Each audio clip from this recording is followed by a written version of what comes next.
Welcome to the Onion Buns. So today we're going to take a little detour. We got some really underhanded bullshit happening in the news right now. The Liberals have sick their funded media outlets, the CBC, the CTV, Global, Globe and Mail, Toronto Red Star, and all their affiliates on Pierre Poilievre to carry water for the Liberals. And they're going after him on a 3-year-old accusation, never proven, just accusations about election interference. But it wasn't a federal election. It wasn't a provincial election. It was a leadership of election. Just a leadership. We just had that with the Liberal leadership where China funded Carney, but for some reason CTV and CBC and all of them are their mum's word on this one. So yeah, if anyone's paying attention anymore, the hypocrisy of our mainstream media has hit absurdly stupid levels. They're not media anymore. They're propaganda arms for the Liberal. That's what they are. So they're accusing Poilievre of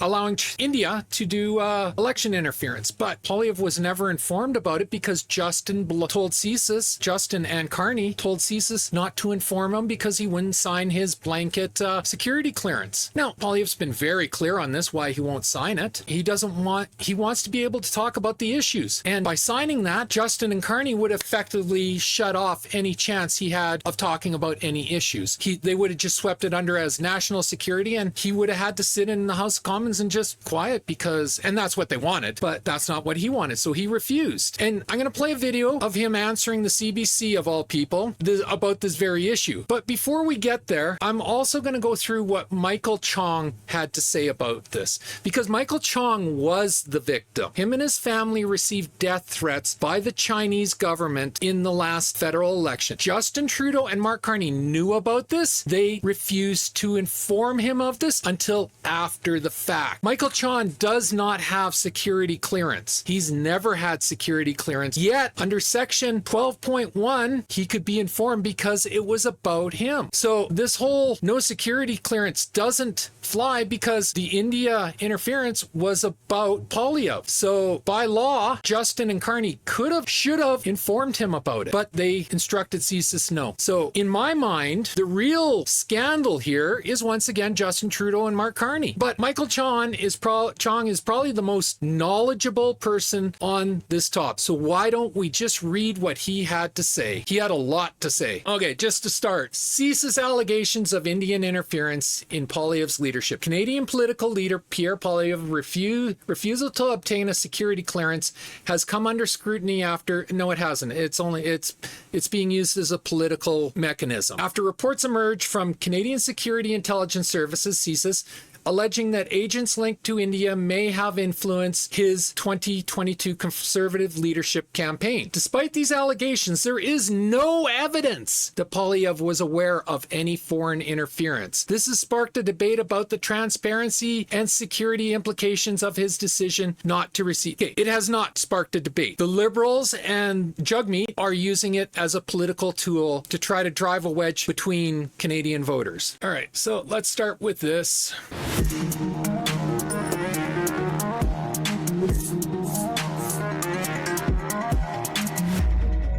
Okay, again, very important, because he does not have he doesn't need it. As Michael Chong is about to explain to you, there is a provision that when you are the target for an interference, it's section 12.1 of the CSIS Act, you can be informed. You don't need security clearance. So right off the bat, the Globe and Mail is lying to you. You think Bob Fife doesn't know this? He knows this damn well. Bob Fife is not an idiot. He has been instructed by the media, by the Liberals, to form this entire story as an attack ad. That's all this is an attack. So here we have Michael Chong. Again, Michael Chong, as he's going to tell you, has been targeted by foreign interference. His family and himself received death threats by the Chinese government. All right, Michael Chong. 1. Today's Globe story is a retelling, it's not a new story, people, of previously aired allegations, never proven, with new info that Mr. Poilievre's leadership campaign was targeted. Wait, he was targeted? I thought Bob Fife in the Globe just said he was complicit. Interesting. Amazing that word salad that comes out of left-wing media. As someone who's been targeted by foreign interference, I'd like to give my perspective. 2. Mr. Poilievre won the 2022 Conservative leadership fair and square by attracting hundreds of thousands of Canadians of all backgrounds to the Conservative Party, many for the first time. Keynote is he had the largest turnout ever in Conservative history. His campaign followed all the rules and overwhelmingly won the race with 70.7%. Unheard of percentage. Like, it was absolutely unheard of percentage. It's like he was the only choice. He was going to win regardless of anything else. 3. Hundreds of thousands of Canadians joined the vote in that race. Every one of them paid to join with a personal credit card, personal check, or similar traceable payment method. Now, this is important because the Liberals and the NDP and the Greens do not do this. They do not vet their membership whatsoever. I told in another video, a buddy of mine, as a goof, he signed me up to be an NDP member, and I was getting spammed by NDP for months before I finally got them to leave me alone. There was no money. He didn't pay to have me join. He just typed in my name and my phone number, which he knew. And that's it. With the Conservatives, you actually have to pay to join their party. So there is vetting. They know who is joining. Membership applications with untraceable payment attached were declined. So there's your vetting for the Conservative Party. 4. During that race, until today, Mr. Poilievre hasn't been informed of any foreign interference targeting his leadership campaign. So he was the target, but Trudeau and Carney never informed him. That's because the Liberal government refuses to brief Mr. Poilievre on this threat. Government sources will tell the Globe and Mail, but not Mr. Poilievre. So they'll leak it to their paid-off attack dog media, but they won't tell the person who's the target of the threat. 5. CSIS also did not have evidence that Mr. Poilievre or members of his inner circle were aware of the alleged actions. Well, Bob Fife started by saying he was in collusion, and now he's saying they didn't have members. Like, make up your mind. Which one is it? 6. Justice Hogue also confirmed the Liberal government's failure to inform Mr. Poilievre on foreign interference. CSIS witnesses noted that they had no reason to believe the impacted candidates would have been aware of the alleged support. So we got Justice Hogue, we got CSIS, we got Poilievre. Everybody's saying Poilievre didn't know about it, except for the Liberals and the media. The commission heard testimony about allegations of Government of India interference into a Conservative Party leadership race. CSIS witnesses noted that they had no reason to believe the impacted candidates would have been aware of the alleged support. They also noted that while they were concerning, not all of India's activities in this matter were covert. CSIS witnesses had no recollection of this intelligence being briefed to the political level, including the candidates themselves. So the people that were being targeted were not being told. Does that sound like smart policy to you? If the cops hear about a death threat to me, I want them to tell me. Justice Hogue added, CSIS witnesses had no recollection. I just read that. 8. If at any time Liberal government officials had information on foreign interference targeting Mr. Poilievre, they could have briefed him using threat reduction measures, TRM, under Section 12.1 of the CSIS Act. Let's reread that. If at any time Liberal government officials had information on foreign interference targeting Mr. Poilievre, they could have briefed him using threat reduction measures, TRM, under Section 12.1 of the CSIS Act. So he didn't need a security clearance after all. Just as they briefed me on May 2nd, 2023, when I was briefed on highly classified information about the PRC, People's Republic of China, targeting me and my family. I do not have a security clearance. I was briefed on highly classified information under the Section 12.1 TRM. So the Globe's assertion, the left-wing media's assertion, Trudeau's assertion, Carney's assertion, Jugmeat's assertion, Elizabeth I Fall Down Nightly May's assertion, are all completely false. 1,000% false. They're playing political games with our national security. That's what they're doing, people. Mr. Poilievre is the leader of His Majesty's official opposition, the government in waiting. So this is a political game the Liberal government is playing. Again, an MP can be briefed classified info. The Globe can get info via leaks. Yeah, it was a leak. No, they handed it to him and said, you write this attack ad for us. But Mr. Poilievre can't get the info? Common sense, people. I keep mentioning it, but common sense, critical thinking. Use your brains already. Some say Mr. Poilievre should get a security clearance under the Treasury Board Secretariat's policy on government security. I don't agree. Here's why. That security clearance, which is not the same one the PM and cabinet have, would muzzle Mr. Poilievre. And there's the key point. That's the only reason Trudeau Carney want Poilievre to get his security clearance, to muzzle him, to stop him from bringing up topics and issues. Jagmeet's always just used it as a political tool to try to advance his own agenda. Trudeau and Carney have much more nefarious reasons for wanting this. Former Liberal NDP leader Tom Marquardt put it best, saying, "I completely agree with the call by Pierre Poilievre. I think Poilievre was wise not to tie his own hands. He is the leader of the official opposition. I would never want to be hamstrung because I looked at a government document. I would never want to be told that I can't ask all of the questions I want of the government." CTV News, June 14th, 2024. So, and I just saw a recent interview with Mulcair and he doubled down on this exact statement just yesterday or the day before. So even the past NDP leader, who was a hell of a lot more competent than Jagmeet, is saying Poilievre's doing the right thing. These national security leaks have been going on for years. The Liberal government has done little to stop them. I would say the Liberal government has done nothing to stop. They have encouraged them. This latest leak during an important federal election proves the Liberals are willing to play politics with national security when it suits them. 1000% accurate. 14. I called for these leaks to stop in a testimony at committee, but the Liberal government has done little. We now find ourselves in one of the most important elections, and the leaks are being used for Liberal partisan gain. Exactly. Here's his thing. Madam Chair, I want to say something about the unauthorized release of intelligence. These releases are injurious to national security and diminish the confidence that Five Eyes allies have in the security of Canada's intelligence. Well, we actually know that Five Eyes has no confidence over the last 10 years. That's been made crystal clear. Biden and now Trump are talking about getting rid of Canada out of the Five Eyes. So yeah, these releases would not be happening in a system that is functioning properly. And that is the responsibility of the head of the government, who alone is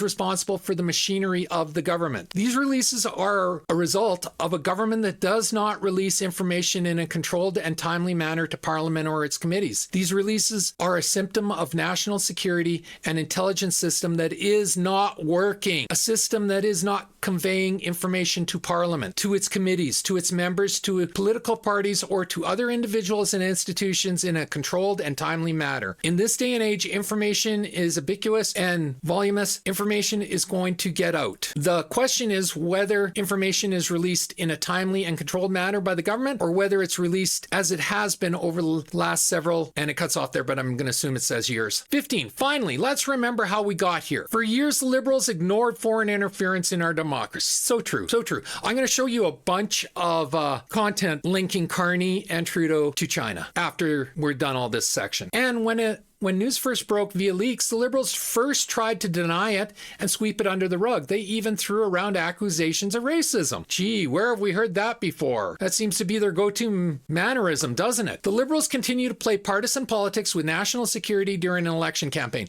And let's not let them get away with it. For the sake of national security, the Liberals do not deserve a fourth term.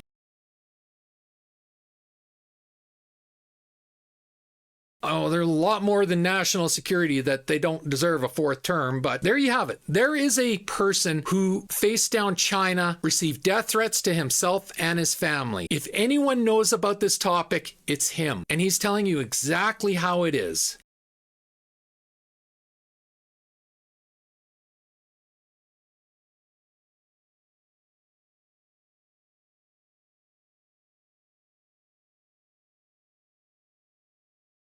All right, so to close this off for now, I'm just going to play the video of Pierre Poilievre addressing these scandalous, and I don't mean scandalous for him. In my opinion, these are scandalous on the Liberals for playing politics. But he's going to address this. And yeah, his answer is amazing and truthful. And we need more truth in politics. We don't need pathological liars.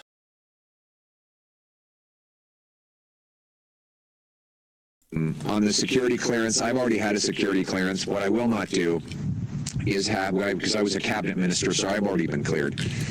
What I will not do is commit to the oath of secrecy that the Liberals want to impose on me.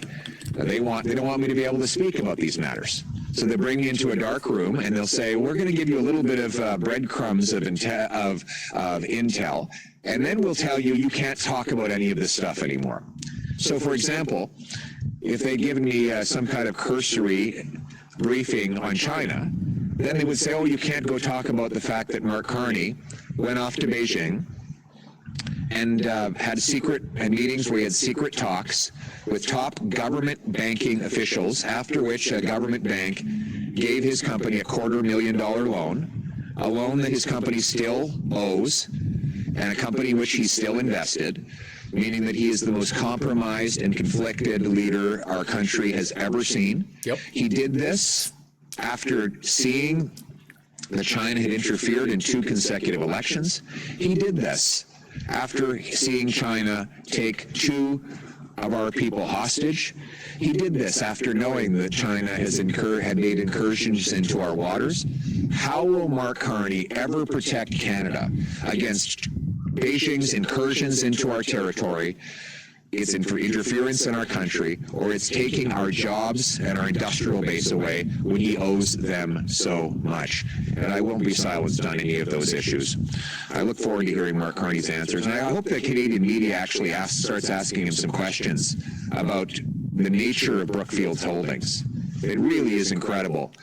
It really is incredible. I've been making videos for 2 weeks now highlighting all of Carney's conflicts of interest. Like,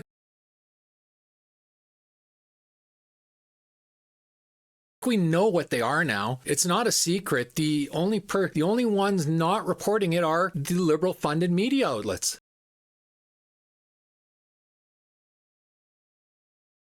You know, CBC is one of them. And yeah, it's absolutely astounding that he's not getting called on them. The one time we saw the CBC and the Globe and Mail ask him about it, he got belligerent, he got insulting, he got sexist, he got rude. He told a reporter that first off, he said, look inside yourself. Look inside yourself. You're coming from a preconceived bias. He never did answer the question though, because he never does. The media has had some of this information, and I look forward to them actually asking questions. We have a guy who's prime minister who's never been elected to anything. He's the most unscrutinized leader our country has ever had, and he's by far the most conflicted. We're putting it out ourselves from now on, by the way. This is a guy whose company denied coal miners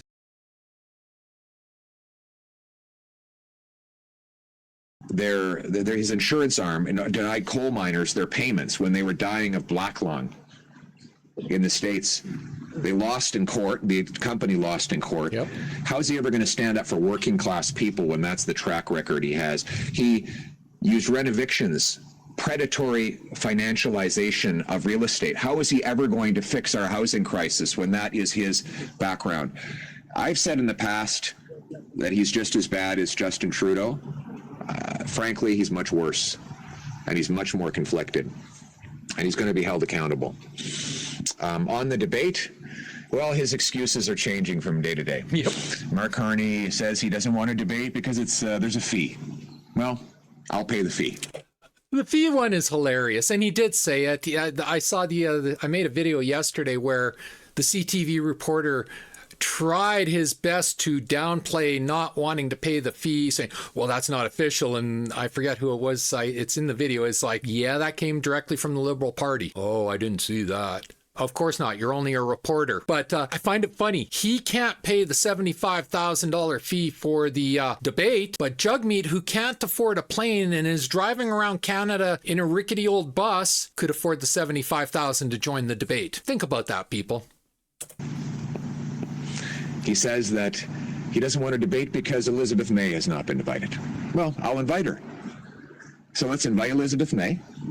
I'll pay the fee, so Mark Carney can't afford to pay $75,000. Conservatives are generous, we'll pay it for him. But if he's still too weak and fragile to debate at TVA, then he's too weak and fragile to stand up to Donald Trump and for our country. The debate is simple. Do we want a fourth Liberal term after the lost Liberal decade, or do we want a new Conservative government that will put Canada first for a change. Thank you very much. Thank you, everyone. That concludes today's press conference. Merci beaucoup. Okay, we have been. Yeah, so I'm going to play one more for you. Here is Thomas Mulcair. It's just a short little clip talking about it. He's political commentator, and Tom is the former leader of the NDP. Good morning, Tom. Nice to see you. Good to be with you, Marcia. So Poilievre saying he's not going to read that report. A bit confounding to some. What do you make of it? I would never have accepted to read it either. Never. I don't want to be hamstrung as the leader of a party. I don't want to be told that now that I've seen this, I can't say that. I agree completely with the call by Pierre Poilievre. Wow, timestamp this moment, Tom Mulcair. Really? Okay. This one time. Yeah, so Thomas Mulcair is not an ally of Pierre Poilievre, but he has enough integrity to come out and say Poilievre's doing the right thing. Something Justin Trudeau, Mark Carney, and Jagmeet Singh and Elizabeth I Fall Down Nightly May could never do because they have no integrity. They have no ethics. I didn't agree with Mulcair's ideology. As I've said many times, I'm not a socialist. I will never be a socialist. The NDP is a socialist party. I will never vote NDP. But that doesn't make him a dumb man, doesn't make him stupid, doesn't make him unprincipled. Thomas Mulcair is a very principled, very intelligent, very honest person. I disagree philosophy with him, but I'll never say a bad word about him as a human being. Just like I'll never say a good word about Justin Trudeau or Mark Carney. Well, this is kind of funny. So I'm not going to play this clip because honestly, hearing this guy talk makes me want to vomit. But oh, look where he's releasing it to. China-owned TikTok. So there you go, people. That is the story. And I mean, what you do with the information is up to you. But in my opinion, hearing reasonable people, not Carney, not Jagmeet, not May, but reasonable people like Mulcair and Michael Chong, this isn't a scandal for Poilievre. This is a scandal for the Liberals. They should have informed them about the interference. Legally, they had the right and ability to inform them. They chose not to. Just like they chose not to inform Michael Chong that his life and his family's life were in danger for months before they came out and finally admitted it. I believe that was that story broke through one of the alternative medias, if I remember correctly, and it forced the hand of the mainstream media to finally come clean and start reporting on it, which forced the hand of the Liberals to finally come clean and talk to Michael Chong. But that's not how the system is supposed to work. But that is how the system works under Justin Trudeau and Mark Carney. The problem here is not Pierre Poilievre. The problem here is the unethical, unprofessional, criminal behavior of Justin Trudeau and Mark Carney and the modern day federal Liberals. That's where the problem is. I mean, I can't make it any more clear for anyone. So that's all I have. If you like this video, leave a like and subscribe. I'm trying to grow the channel. A like, a subscribe, and a share will do wonders for me. If you didn't like this video, you're probably a Liberal voter, but whatever. Leave a dislike. I've been called a few names lately in the comments section by Liberal voters. They don't say anything. They just call me names. So whatever. As always, feel free to leave a comment. I don't swing my cane very hard anymore if I don't like your comment. And as always, pew, pew, pew, and shit. Thanks for watching. Bye.